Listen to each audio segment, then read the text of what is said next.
अस्सलाम वालेकुम संगत। उम्मीद है तो जिते हूंदो खुश हूंदो ऐं पंहिंजनि प्यारनि सां आबाद हूंदो। ही जान तमामु थोरो आहे ऐं हिन जान में कुझु ई रहणो आहे। असांखे केतिरा ई अदीब, केतिरा ई शाइर, केतिरियूं सुठियूं शख़्सियतूं मिलियूं ऐं उहे हितां हलिया आहिनि। उन्हनि मां हिकिड़ो शेख हयाज़ बि हो। शेख हयाज़ जॾहिं शाइरी लिखंदो हो ऐं शाइरीअ जो सिटरूं जॾहिं को बदन हुनखे पढ़ंदो हुयो त ॼण हुनजे ख़ाली बदन में रूह फूकिजी ईंदो हुयो। हा, शेख हयाज़ उहा शख़्सियत हुई जेको कंहिं जिस्म में रूह फूकींदो हुयो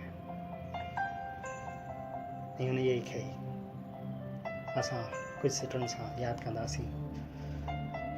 ठठे जी हवा में गुलाबी बदन, ठठे जी हवा में गुलाबी बदन, ढके कीअं अजरक सॼो वासवन। ठठे जी हवा में गुलाबी बदन, ढके कीअं अजरक सॼो वासवन।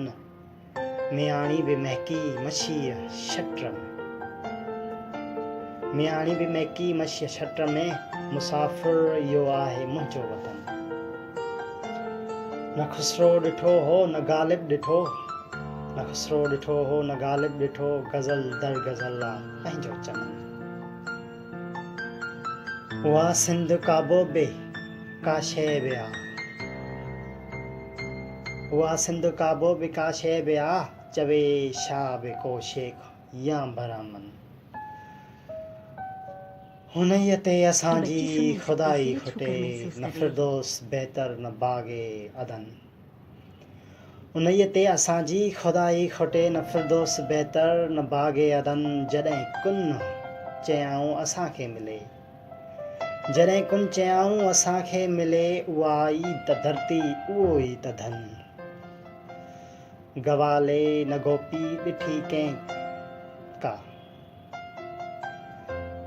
गवाले न गोपी ॾिठी हीअं का, ॾिसे जे त सारे न बंसी न बन। हुनईअ लाइ बनवास भोॻियूं पिया, हुनईअ लाइ बनवास भोॻियूं पिया, उन्हीअ सां असांजो अनूखो वचन। मुसाफ़िर रुगो निम जी छांव में, मुसाफ़िर रुगो निम जी छांव में, अची वेह मूं सां कॾहिं ठार मन।